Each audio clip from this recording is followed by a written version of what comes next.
My heart was beating so loud I was sure David could hear it from across the room. I lay there in our king-sized bed, trying to keep my breathing steady and slow, watching through barely open eyes as my husband of 6 years carefully pried up the wooden floorboards near our bedroom window. This wasn't the David I knew. This wasn't the gentleman who brought me coffee every morning and kissed my forehead before I left for work. The person crouched on our bedroom floor moved with the precision of someone who had done this many times before.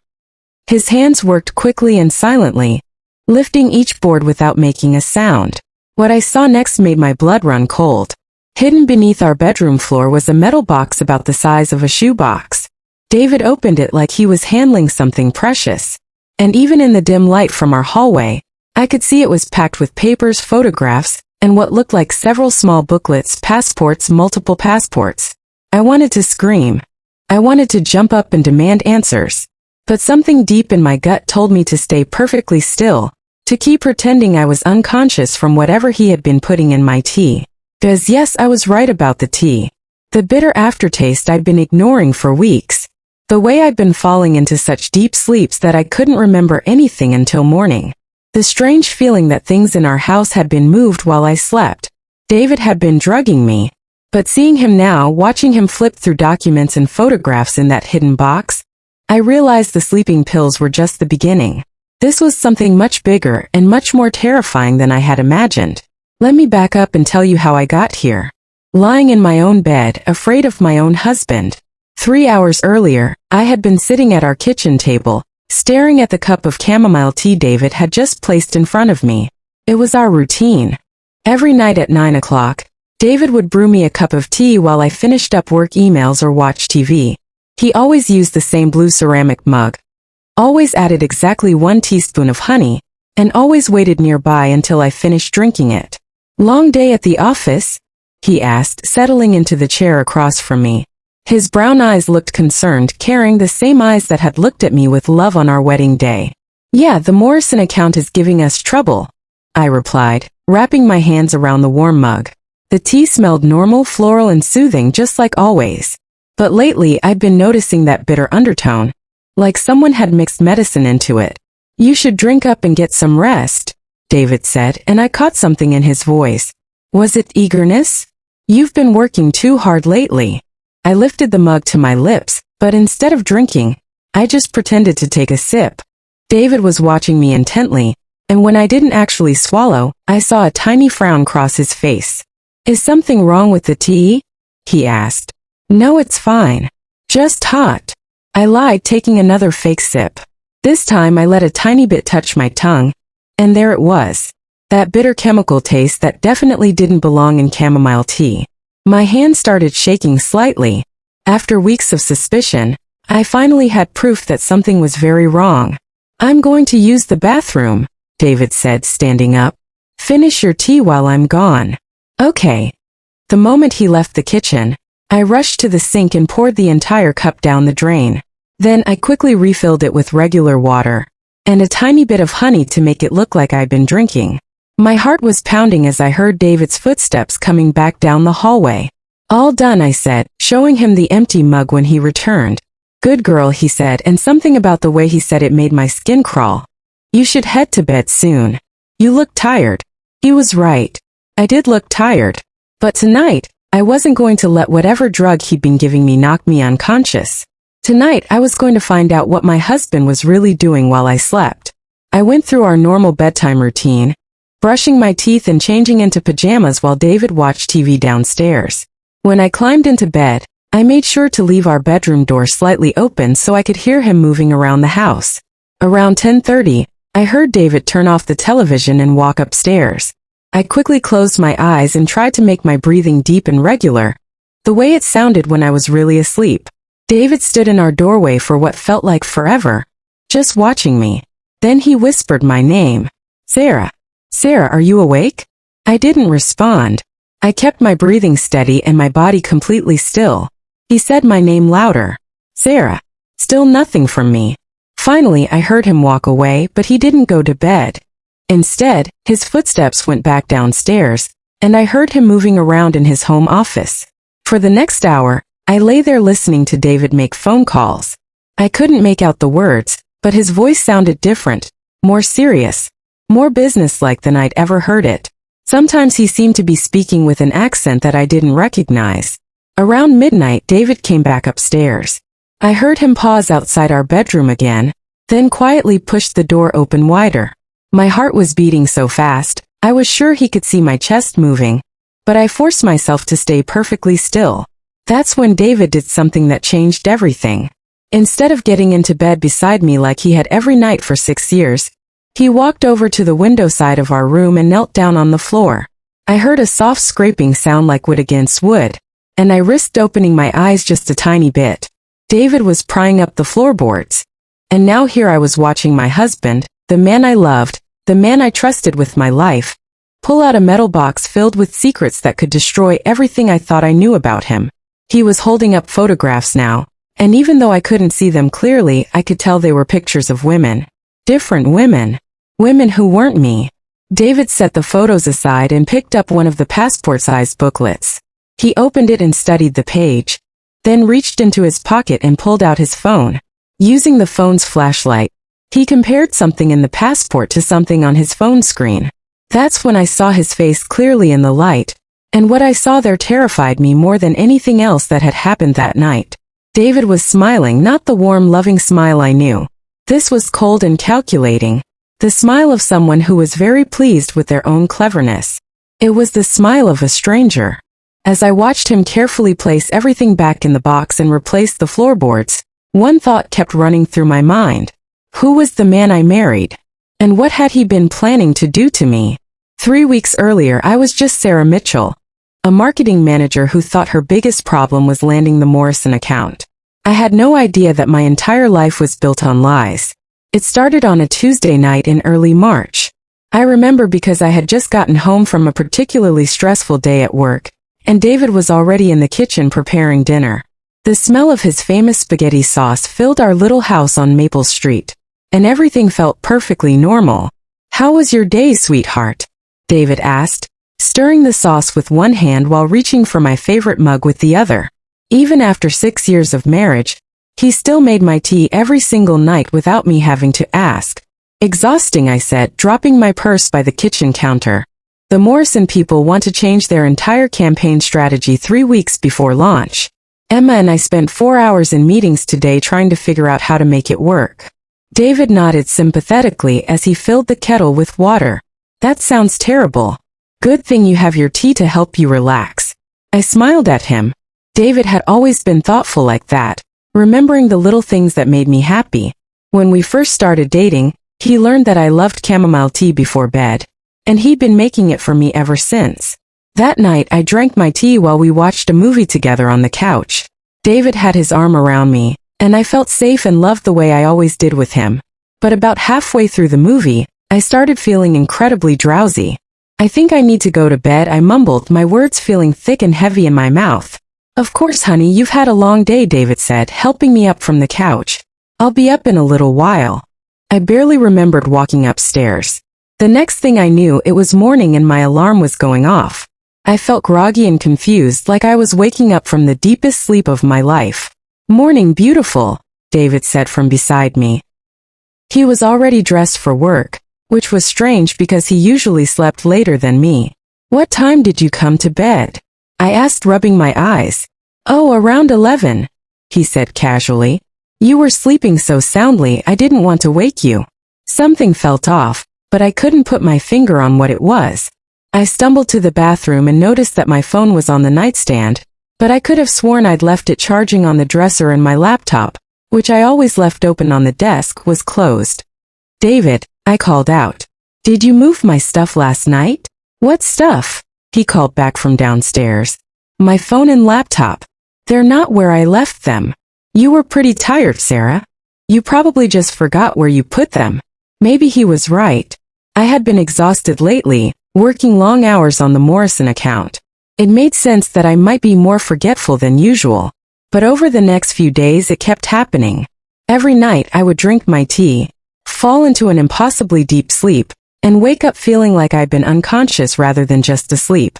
And every morning I would find small things moved around our bedroom. My purse would be in a slightly different position. My work papers would be shuffled.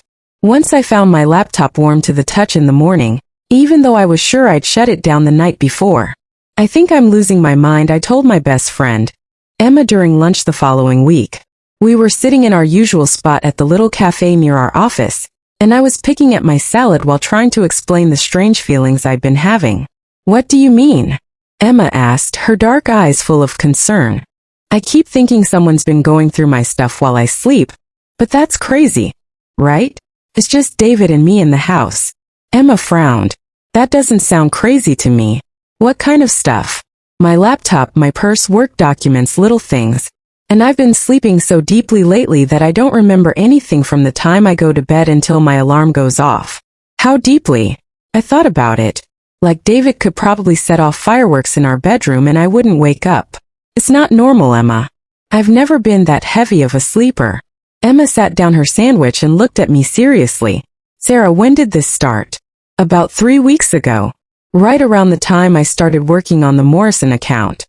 And you're sure nothing else has changed? No new medications? No changes in your routine? I shook my head then stopped.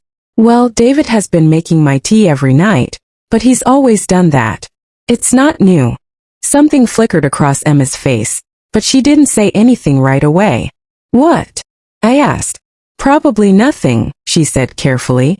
But maybe you should pay attention to how you feel after drinking the tea, just to rule out any allergies or anything like that. That night I did pay attention. I noticed that the tea tasted slightly different than usual. There was a bitter undertone that I'd been ignoring, and within 30 minutes of finishing the cup, I felt like I could barely keep my eyes open. But the most disturbing thing happened around 2 in the morning. I woke up briefly, just for a few seconds, and I could have sworn I heard David's voice coming from downstairs. He was talking to someone, but his voice sounded different, sharper, more serious than I'd ever heard it. When I woke up the next morning, I asked him about it. Were you on the phone last night? David looked surprised. No. Why? I thought I heard you talking to someone. You must have been dreaming, sweetheart. I came to bed right after you did, but I knew what I'd heard. And for the first time in our 6-year marriage, I was starting to wonder if my husband was lying to me. The idea came to me during another sleepless lunch with Emma. We were back at our usual cafe, but this time I could barely eat anything. My stomach was twisted in knots from 2 weeks of growing suspicion about David. I need to know for sure, I told Emma, pushing my untouched sandwich around my plate. I can't keep living like this, wondering if I'm going crazy or if something really is happening. Emma leaned forward, lowering her voice. What are you thinking? I want to record myself sleeping, set up my phone to film the bedroom, and see what happens after I drink the tea. Sarah, that's Emma paused, considering. Actually, that's really smart. If nothing happens, you'll know you're just stressed and maybe you can get some help for the insomnia. But if something is happening, then I'll have proof. I finished. That evening, I felt like I was preparing for the most important performance of my life. I set my phone up on the dresser, angled so it could capture most of our bedroom. I made sure it was plugged in so the battery wouldn't die, and I started recording just before David brought up my tea. Here you go, honey, he said, handing me the familiar blue mug. Extra honey tonight. You look like you need it. I forced myself to smile and drink the tea normally, even though every sip of that bitter liquid made me want to gag. Within 20 minutes, the familiar heavy drowsiness began pulling at my eyelids. I'm so tired, I mumbled, which wasn't acting at all. Sleep well, sweetheart, David said, kissing my forehead. I'll be up soon.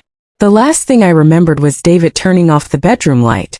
When I woke up the next morning, David was already gone. He'd left a note saying he had an early meeting and would be back that afternoon.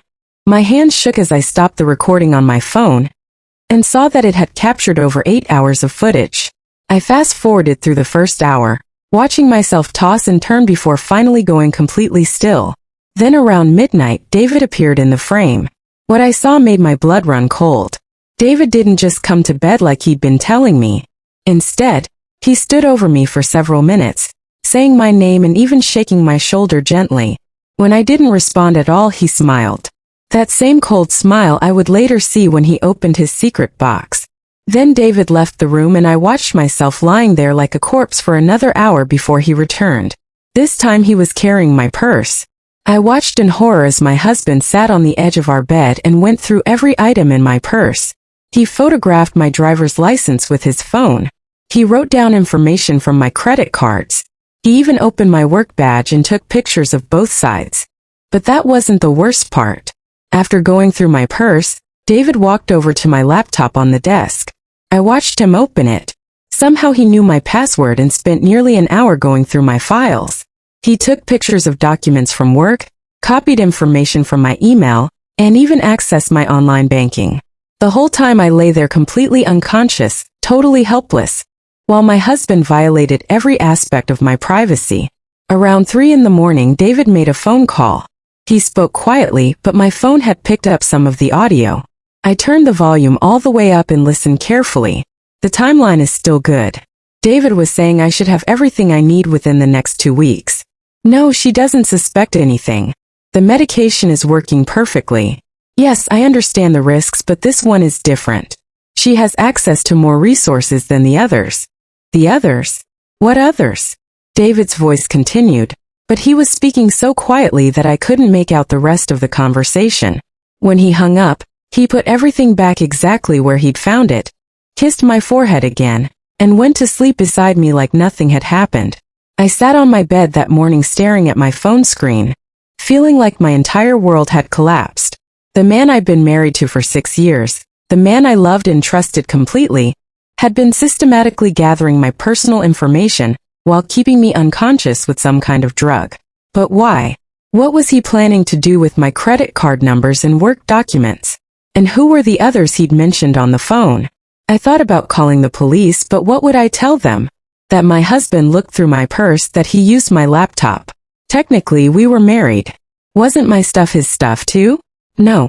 I needed more information before I could go to the authorities. I needed to understand what David was really planning. I called Emma and asked her to meet me for coffee during her lunch break. I have the recording. I told her the moment she sat down. And Emma, it's bad. It's really, really bad. I showed her the footage on my phone, watching her face grow pale as she saw David going through my belongings. Sarah, this isn't just weird behavior, Emma said when the video ended. This is criminal. He's drugging you and stealing your personal information. But why?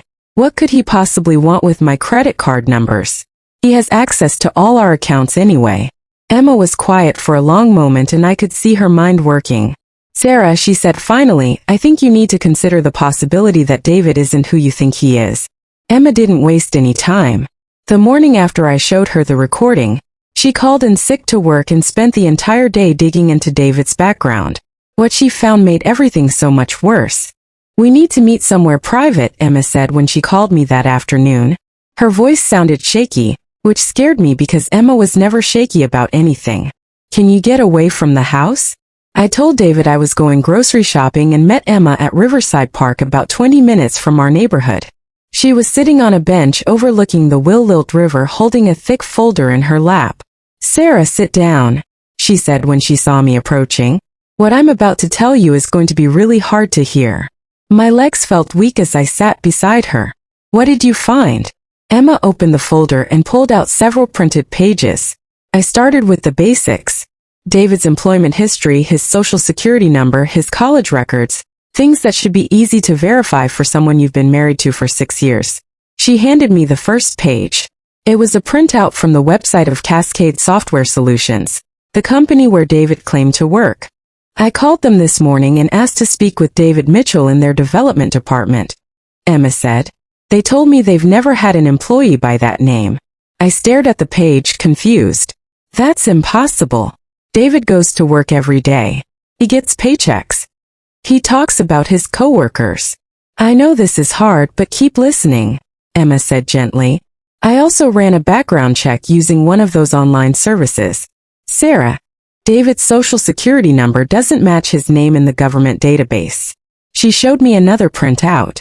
And look at this. I searched for David Mitchell on every social media platform I could think of. His Facebook, Instagram, and LinkedIn profiles all show the same thing. They were all created 7 years ago. Not updated 7 years ago. Created 7 years ago. My hands were trembling as I looked at the evidence. 7 years ago, but we met 8 years ago. Exactly. Which means David created his entire online identity 1 year before he met you. Sarah, I don't think David Mitchell is even his real name. I felt like I was going to be sick. That can't be right. We have a marriage certificate. We filed taxes together. How could he fake all of that? Emma pulled out more papers. Identity theft is more common than you think, especially when someone has the right skills and resources. Look at this. She showed me a printout from the Oregon Department of Motor Vehicles. I had my cousin who works at the DMV look up David's driver's license. The photo matches the man you married, but the license was issued 7 years ago as a replacement for a lost license. There's no record of David Mitchell having a license in Oregon before that date. What about other states? I checked. No David Mitchell matching his description or approximate age has ever held a driver's license in Washington, California, Idaho, or Nevada. It's like he didn't exist before 7 years ago. I was having trouble breathing. Emma, what are you saying? I'm saying that the man you married has been living under a false identity since before he met you. And based on that phone call you recorded, I don't think you're his first victim. The word victim hit me like a physical blow. Victim of what?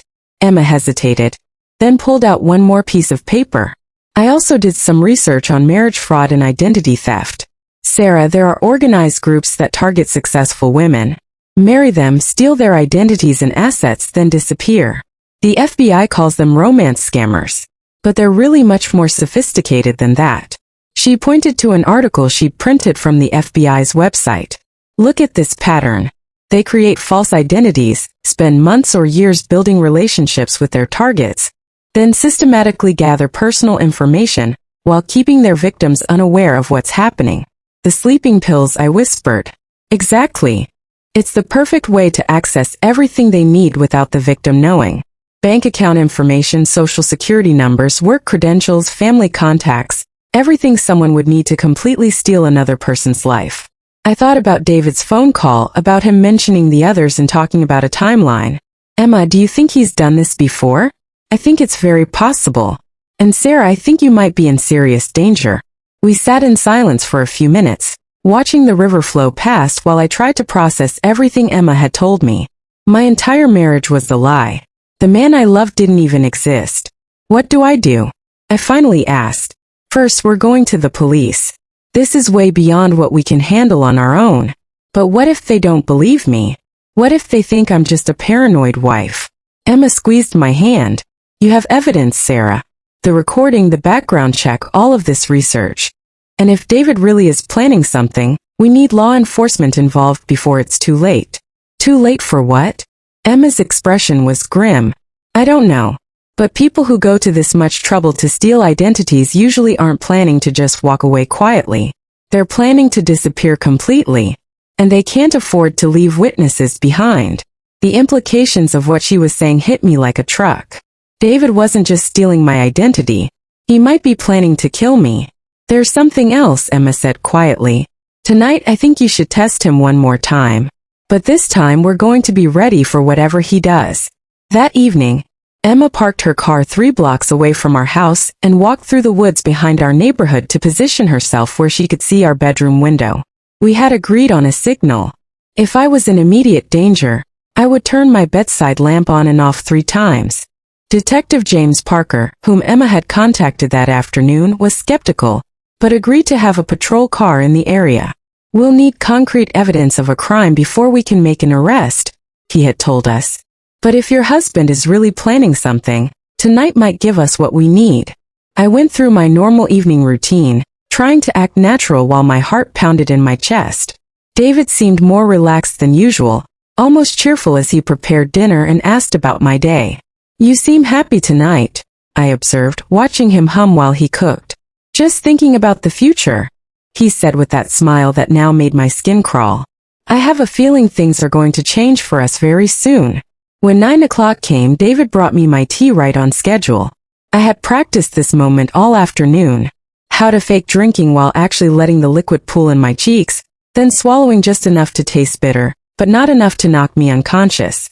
Drink up, sweetheart, David said, watching me more intently than usual.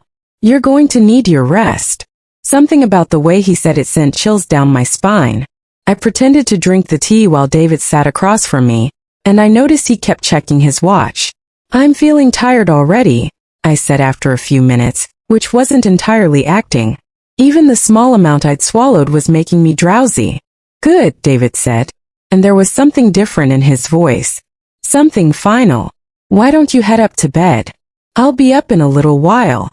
I went upstairs and got into bed, leaving our door slightly open just like the night before. But this time I fought against the drowsiness, pinching myself and biting my tongue to stay conscious. Around 11:30, I heard David's footsteps on the stairs. He stood in our doorway for a long time, then called my name several times. When I didn't respond, he approached the bed and actually lifted my eyelid to check if I was unconscious. Satisfied that I was asleep, David left the room. But instead of going to his office like before, I heard him go into our guest room. There was the sound of something heavy being moved. Then David's footsteps returned to our bedroom. What happened next was even more terrifying than I had imagined. David walked straight to the window and began prying up the floorboards just like I would witness 3 weeks later. But this time I could see everything clearly as he opened that metal box. The first thing he pulled out was a thick stack of cash. More money than I'd ever seen in one place. Then came the passports, and I could see there were at least 5 of them, all with David's photo but different names. But it was the photographs that made me want to scream. David spread out a collection of pictures on our bedroom floor, and I could see they were photos of women, different women all around my age, all with dark hair like mine. Some of the photos looked like they had been taken without the women knowing.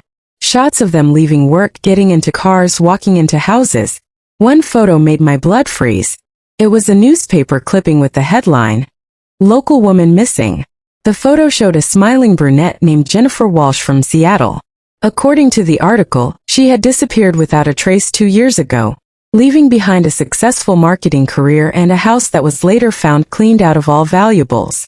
David picked up his phone and made a call, speaking in that strange accent I'd heard before. "Everything is on schedule," he said quietly. "The accounts are ready for transfer, and I've got all the documentation I need." "Yes, I understand the timeline. The flight is booked for Thursday." "No, there won't be any loose ends this time. I've learned from the mistakes in Seattle." Seattle, where Jennifer Walsh had disappeared. David continued talking, and I caught fragments that made my heart race. "The house will be cleaned out by Wednesday. Make it look like she left voluntarily. New identity is already established in Portland." Portland. He was planning to do this again in my city to another woman, but first he had to get rid of me. David ended the call and pulled out what looked like airline tickets. Even from across the room, I could see they were one-way tickets to somewhere international, dated for Thursday, just 3 days away. Then David did something that confirmed my worst fears. He pulled out a small glass vial filled with clear liquid and a syringe. "Sorry, Sarah," he whispered to my supposedly unconscious form, "but you've served your purpose. Thursday morning, you're going to have a very unfortunate accident." I lay frozen in terror as David carefully placed the vial and syringe back in the box. My mind was racing. Thursday morning was only 2 days away. Whatever David was planning, I was running out of time.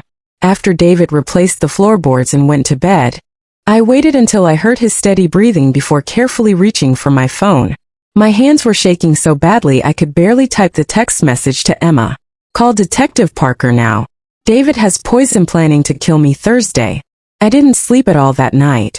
Every time David shifted in bed beside me, I wondered if he had changed his mind about waiting until Thursday. When morning came, I had to pretend everything was normal while my husband, my would-be killer, made me coffee and kissed me goodbye. "I'll be working late tonight," David said as he headed for the door. "Don't wait up for me."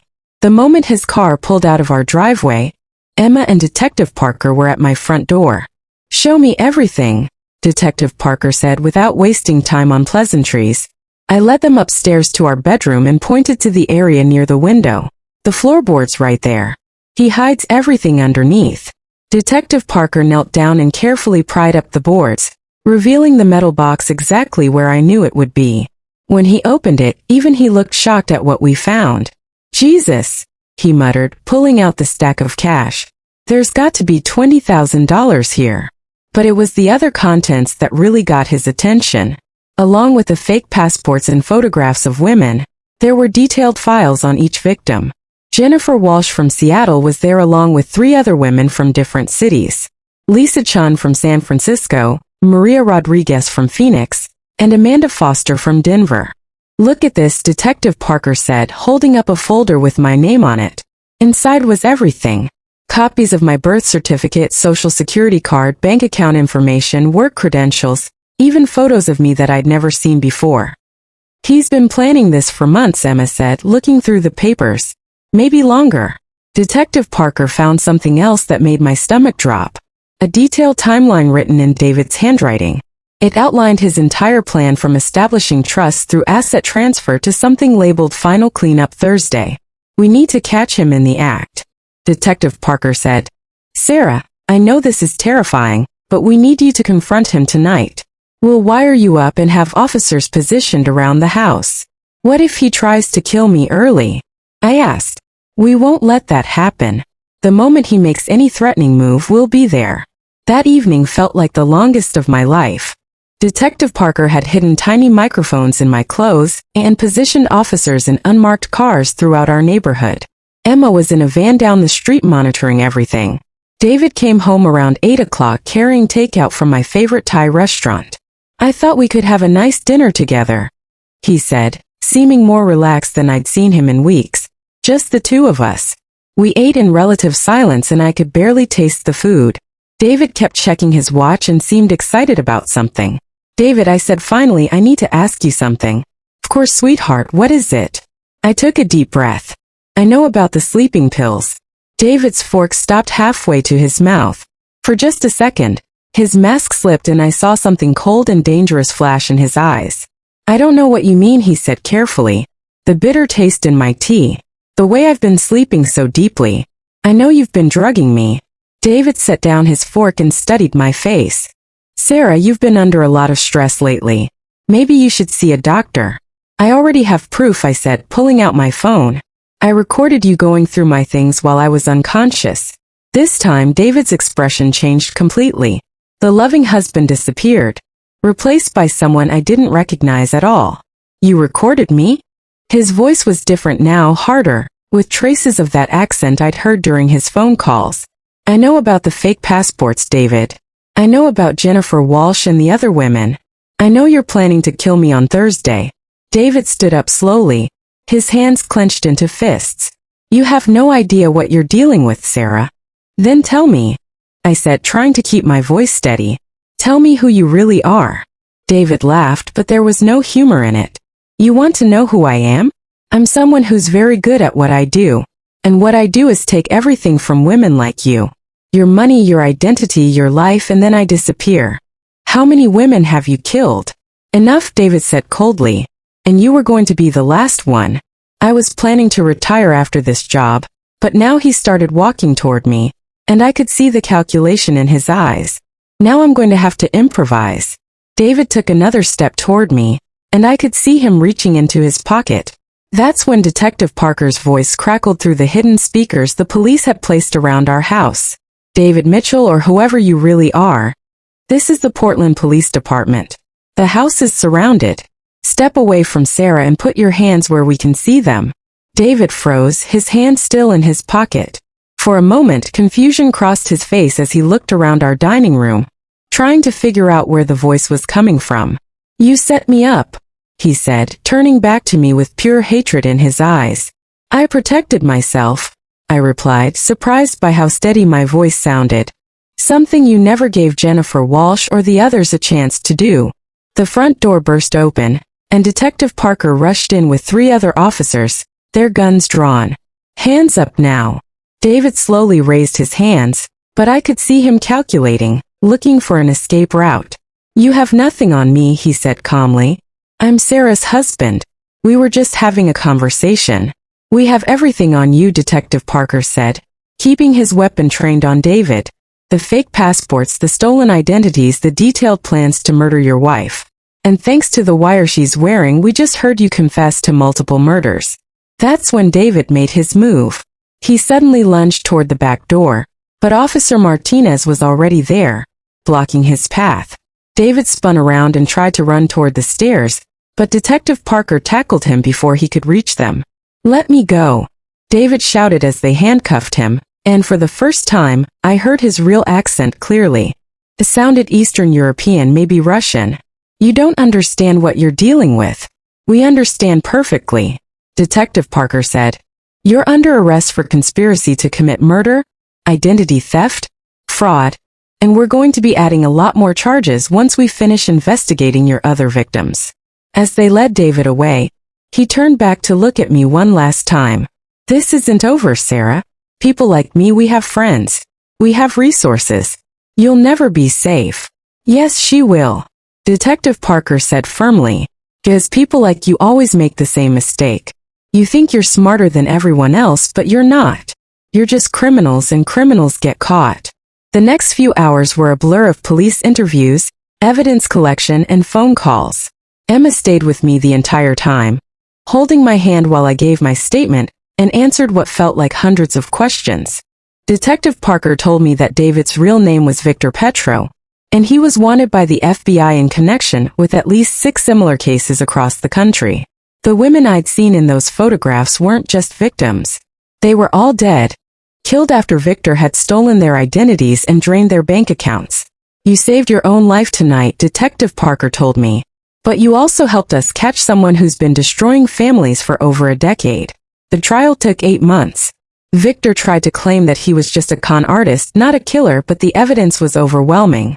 The FBI had found bodies in 3 different states, all women who had been married to Victor under different names.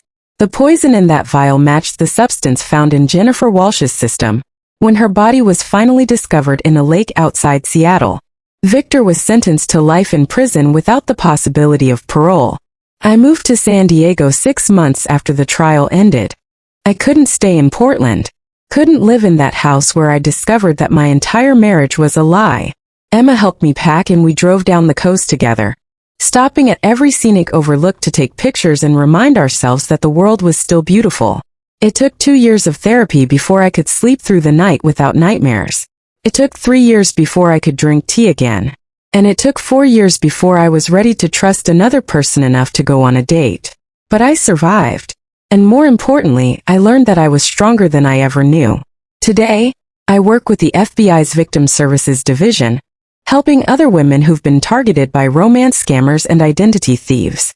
I share my story at conferences and support groups.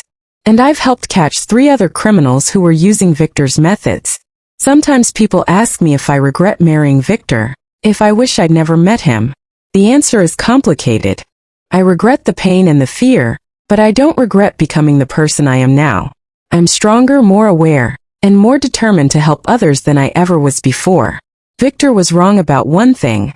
This story was over the moment those handcuffs clicked shut. He's spending the rest of his life in a concrete cell while I'm living freely, helping other women reclaim their lives.